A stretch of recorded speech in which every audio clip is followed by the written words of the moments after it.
This is an article from Washington Examiner entitled "MAGA Needs to Grow Up" by Peter Laffin. It begins. The Make America Great Again movement has surpassed every conceivable expectation since its inception 9 short years ago, he says. It devoured the Republican Party and swept into the presidency in 2016, which enabled it to transform the Supreme Court, pass the largest tax reform legislation in history, and enact the most successful foreign policy of any admin this century by fundamentally reimagining US trade policy and reasserting military deterrence. I think that's all true so far. It maintains a massive and enthusiastic base of support. It is arguably the nation's most potent political faction. At the moment, I think so. It doesn't quite have the institutional power, but it does have more ground power, grassroots power. They say poll after poll now shows voters preferring the MAGA platform to the Democratic alternative by overwhelming margins. Yes, I have seen many polls that imply that. Its leaders and founder, former President Donald Trump, is favored to retake the White House in November, but then again, he was in 2020 as well. That was closer in 2020, but he certainly got the votes for it. And yet, the MAGA movement has not achieved anything, they say, like its true electoral potential, and it likely never will, they say. That's because it refuses to grow up, they say. Interesting.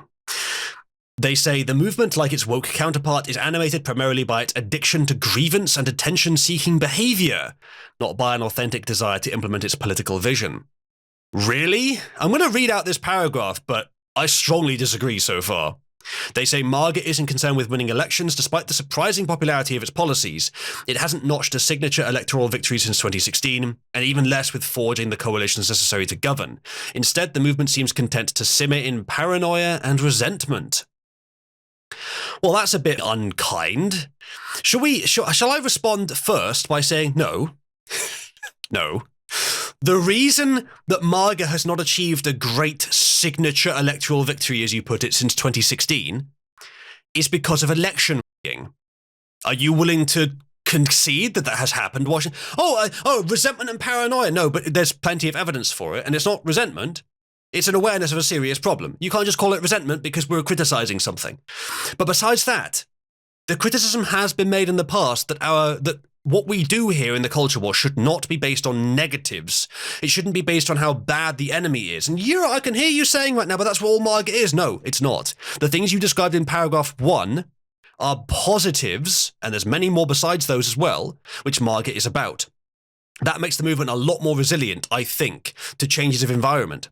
Because we have decided that a set of things are now what we must pursue positively, regardless what the enemy is doing. Pursue these things positively, regardless what the enemy is doing. It's no longer about the lesser of two evils, or just removing the problems the other people are causing, or opposing the things the other people claim to believe. It's not left versus right. It's not our tribe versus theirs. It's these are the right ideas. In the hailstorm of our enemy's attacks, sure, but we're weathering them fairly well. So, no, exactly as I said before, the MAGA movement is almost exactly what I would want it to be.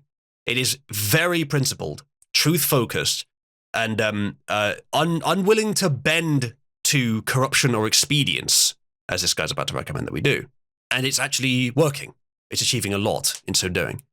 Now, the idea of refuses to grow up and you have to work with people and make coalitions, the whole point of MAGA is that we do not trust the political establishment. And it's right that we don't, because they are almost all corrupt. All the Uniparty, which is almost every politician in Congress, say in the US, but it's the same thing in other countries too, but in this case in the US, almost every politician in Congress, bar 10 of them, are unipartyist and either corrupt or in some way touched by corruption. And so they cannot be trusted. We have to replace all of them. It's no longer a matter of, okay, I guess we'll slow down and start working with the corrupt politicians. No, that's not a solution. The solution is remove the corruption itself. Regardless the people who are forming it or creating, they can be dealt with later. The problem is the corruption. Remove that entirely. And if to do that, we have to replace every politician with our own politicians, it's working so far. And the only reason it's been slower than it could have been is election rigging, for which there is plentiful evidence. Now, I'm going to jump the gun a little bit here. Actually, I can see what they're going to talk about in the next paragraph. But in the image they have for this article, which is not currently showing, Yeah, there is an image associated with this article that I saw earlier, but it's not currently showing up. They showed a picture of Marjorie Taylor Greene like shouting at the Biden State of the Union. What they're doing in this article is saying the entire movement just needs to grow up, but pointing specifically at Marjorie Taylor Greene. Listen. We know about Marjorie Taylor Greene. We know what she is. We know that she's not exactly the adult in the room. But in some senses she is, because she's arguing for the right things. She's arguing for them very passionately and in some ways lowbrow, but she's still right. And I would take an immature person who is correct and who has like good intentions and who knows what the truth is. I would take that over someone who is an adult but also evil. I would take that any day. Now, in the future, that may be a problem. I have no doubt Marjorie Taylor Greene is very tribalistic, and that in the future, if we win and establish ourselves as the new establishment, Marjorie Taylor Greene is as a possible vector for some like weird overextension to happen, where she tries to like destroy what's left of the left, or harm them too much. Not even what's left of the radical left, just whatever the left becomes, continue punishing them, like go too far, as we've all suspected could happen after all this. That she's one of the ones that might take it too far, and if that's the case, we'll have to do something about it. But it hasn't happened yet. They go on. So it wasn't the least bit odd to see Representative Marjorie Taylor Greene show up at the last Tuesday State of the Union address looking like a human clickbait article for a website that sells a dozen different brands of Patriot vitamins. Yes, she did do that. But did anyone else? No, I don't think so. And even if they did, 2 people, that's not very many. We know what Marjorie Taylor Greene is. We know what we got with her. But she's not representative of the entire group. In fact, none of the other ones were doing what she did, as far as I know. The rest, like, the adults in the room of politics are the MAGA people. As long as you consider corruption to be invalidating for being the adult in the room. Cheating, like if you have the kids' table over there and the adults' table over here at some family gathering, and you have which table is more likely to see people not following the rules of the game? Well, I'm not sure, actually. But if someone at the adults' table isn't following the rules, they're not likely to be invited back to the adults' table next time if you're playing a game there. If someone cheats, that's not adult behavior. You're sent to the kids' table. You play with them instead. Feels that the fact that she's impassioned and not a general lizard person is a mark of maturity rather than needing to grow up, and people who say that MTG is an example to be ashamed of is a snake in the grass. I acknowledge that MTG is immature, but I don't think it's a problem. And I think that, as I said, I would far rather have an MTG than 100 corrupt candidates, or even just 100 uniparty candidates, 100 moderate wet candidates. I would rather have, despite the numbers, 1 to 1, 100 to 1, pretty much no matter what. Because at least what she stands for are good things. Even if the way that she does it is a little iffy. That said, I don't disagree with you though, Field, that if you're trying to use Marjorie Taylor Greene as like the weak point to leverage MAGA and to attack it, then for one thing, it's not going to work. And for another thing, I won't help you. She is pursuing the correct ideas. Now, if that ever changes, then that'll change. But that's to deal with later. Whilst I think that allowing yourself to be immature sometimes, at the right times, is a sign of maturity, I wouldn't necessarily say that she chooses her moments. That said, I think the correct number of people like Marjorie Taylor Greene in the MAGA movement is about 1 or 2 or maybe 3.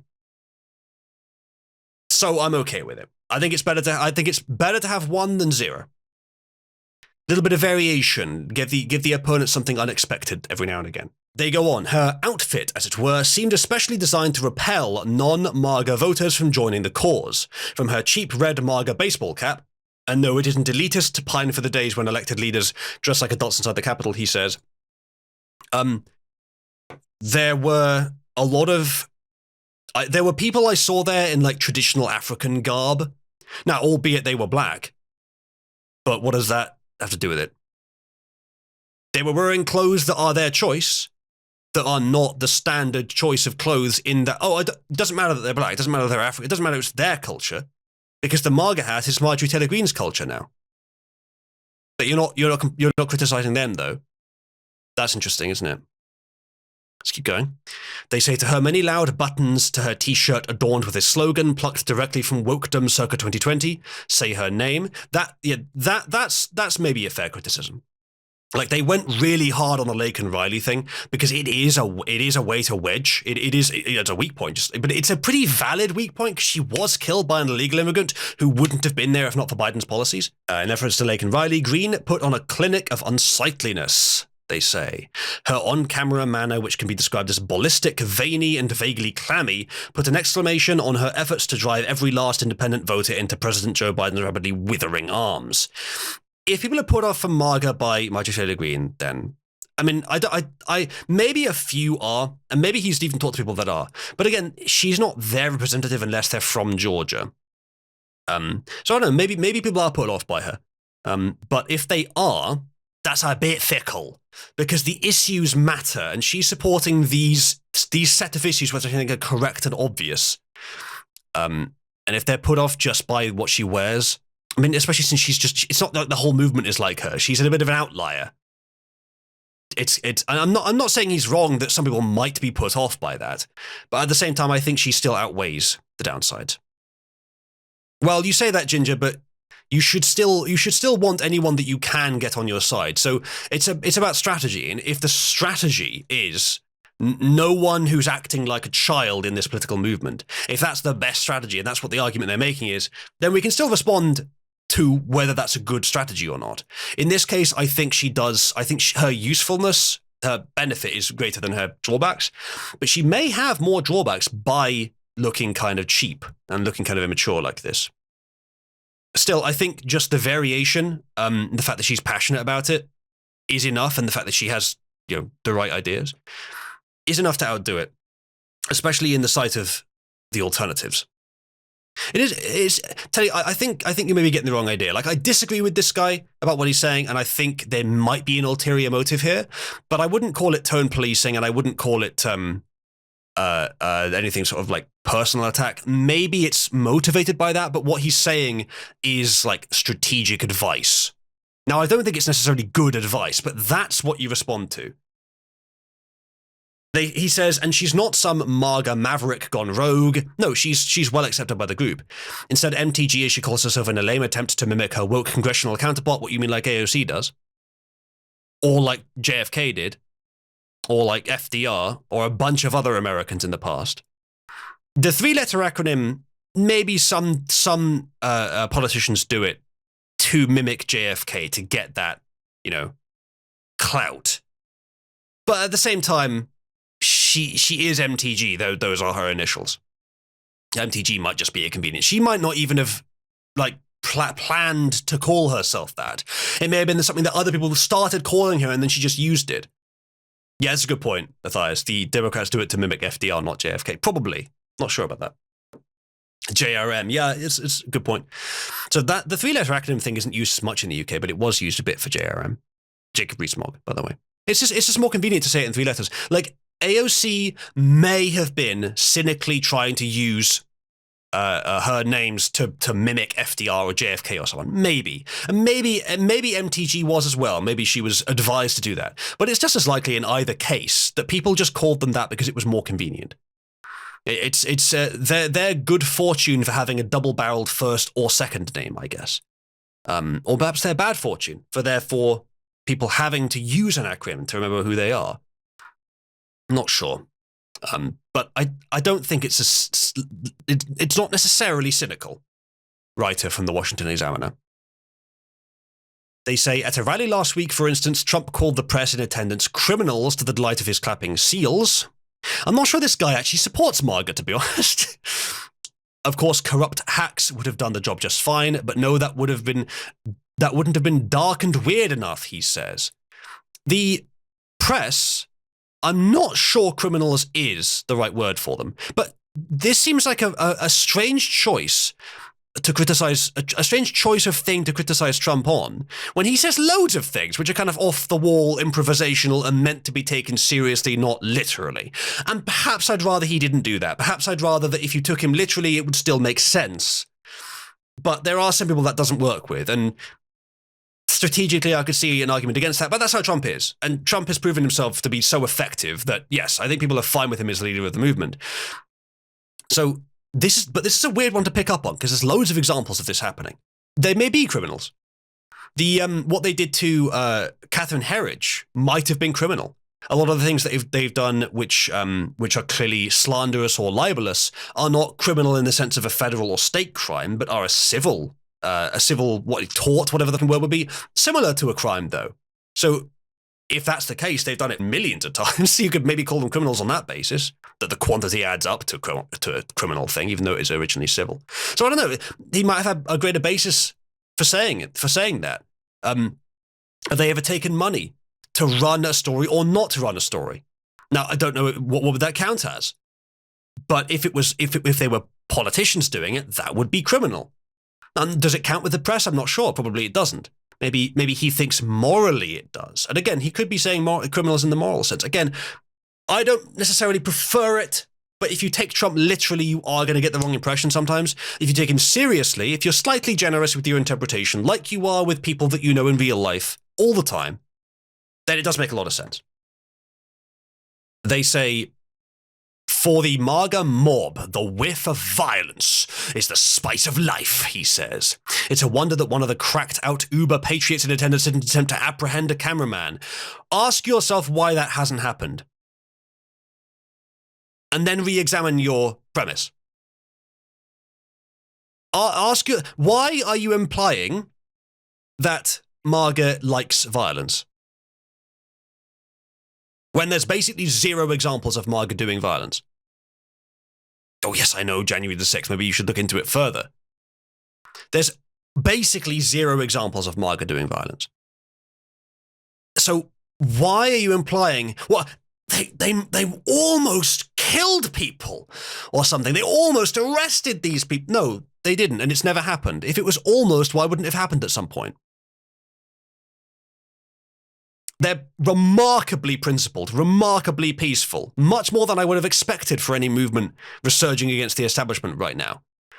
They're doing far better than I would have assumed they would have done, like 5 years ago or 8 years ago.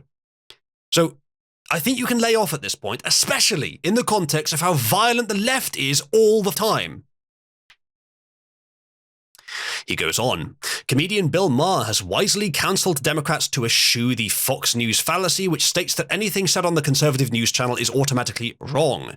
Yeah, thank you, Bill Maher. That is very reasonable. And I would say the same thing for a leftist news channel, although unfortunately, purely in practice, it almost always is, because they have an agenda aside from the truth.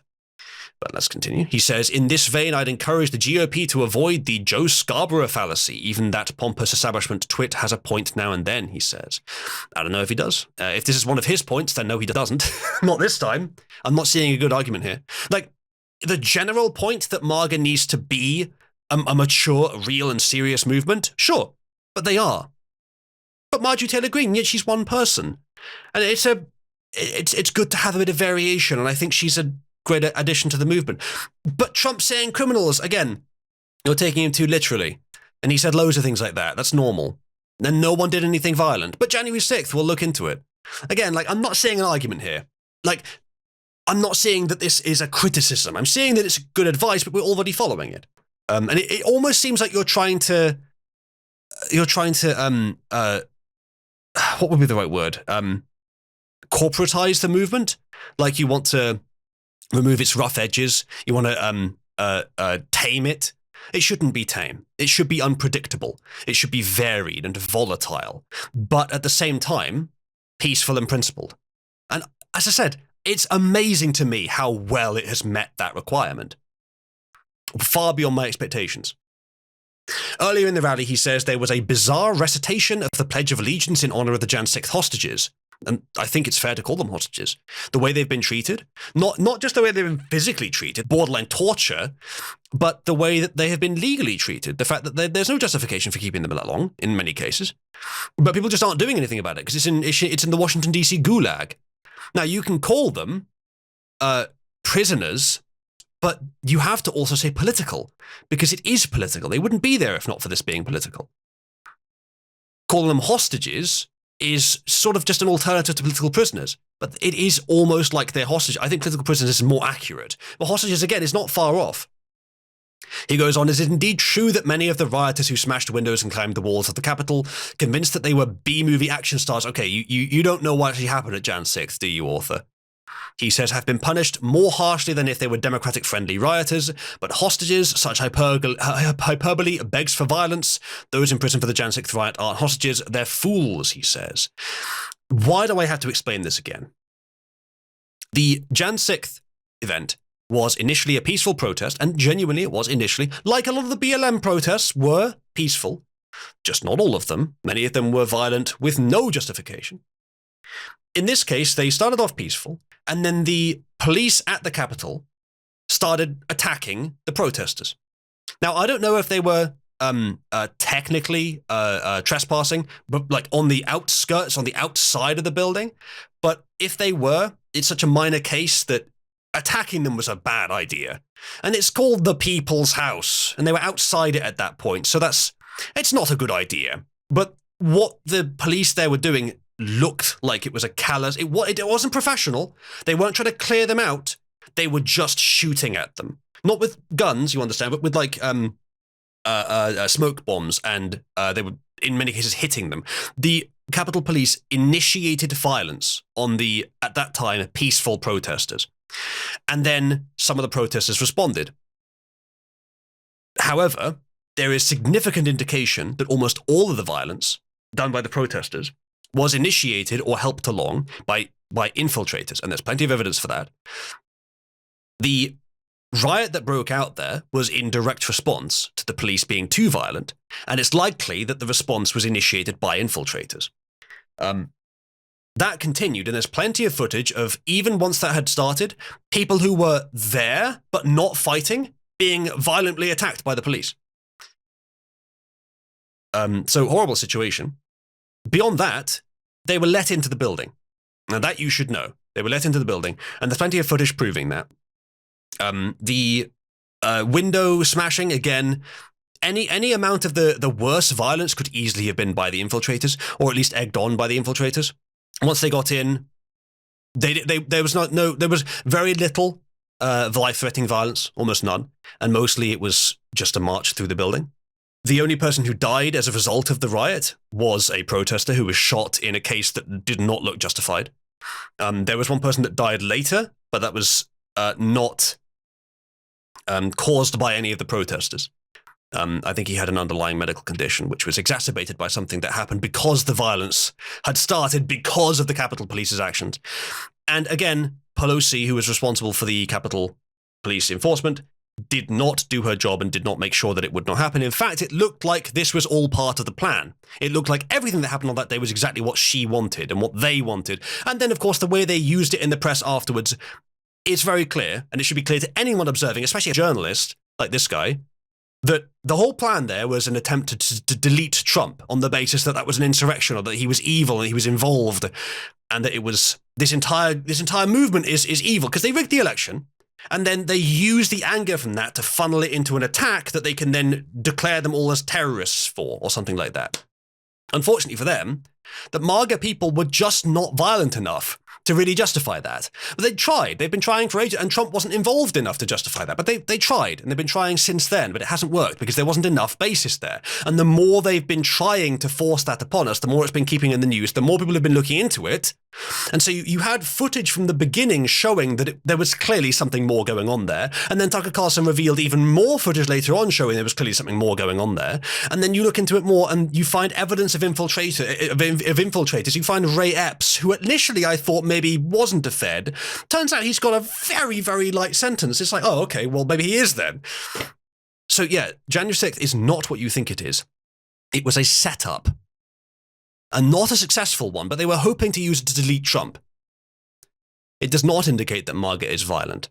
It indicates that they are capable of violence when their fundamental rights have been stolen on a massive scale, and they're being physically attacked unjustly, and they're egged on by infiltrators who want them to do violence. Under those circumstances, I could well accept a normal person becoming violent. But there you go. There's the explanation again. So, yes, they are political prisoners and hostages in the same sense that the January 6th was a setup, in that even if you can't find that written on any paper, it is true. He continues, of course, none of this idiocy would be necessary if winning elections and implementing a political vision were the ultimate goal. Oh dear. He says MAGA only needs to be normal in order to prevail at the ballot box. I don't think so. I don't think so at all, because normal is the uniparty. And the uniparty is not what people want anymore. MAGA is winning at the ballot box specifically because it isn't normal. Specifically because it's a little bit different, because it's better than normal. So, chat, you know, people who are like, I used to be a Trump supporter, but then I realized he's a racist bigot, so now I support the Democrats, and you Trump supporters should do so too. That's what's happening here, isn't it? He's not really he's pretending to support MAGA here. Hey, fellow MAGA people. Hello, fellow kids. Wouldn't you like to do the thing I'm asking that I want you to do? Wouldn't you rather go and support the Democrats instead? Look at Marjorie Taylor. Isn't she off? You should kick her out your movement. Even if he's not doing that deliberately, that's the effect of what he's doing. Pixar says normal doesn't ever win. I wouldn't say ever, but you need to do something a bit different. And what MAGA is doing differently is the reason they are being voted for. It's the reason they're the most successful US political movement in, 100 years or more? It says the incumbent party is despised, and MAGA's policy agenda is widely embraced, as it should be, he says. It is the height of normalcy to desire a secure border, to prefer excellence to equity in education, to be skeptical of globalism, to challenge a news media that is as corrupt as it is incompetent, he says, mostly right so far, and to be wary of unnecessary foreign conflicts. Yeah, I could agree with most of that. The problem is you didn't go far enough with a few of them. He says, or at least demand a coherent strategy for conflicts we can't avoid. The case for MAGA policy is an easy one to make, but persistent MAGA immaturity and malevolence make it impossible, he says, to restate his earlier point. No, I disagree.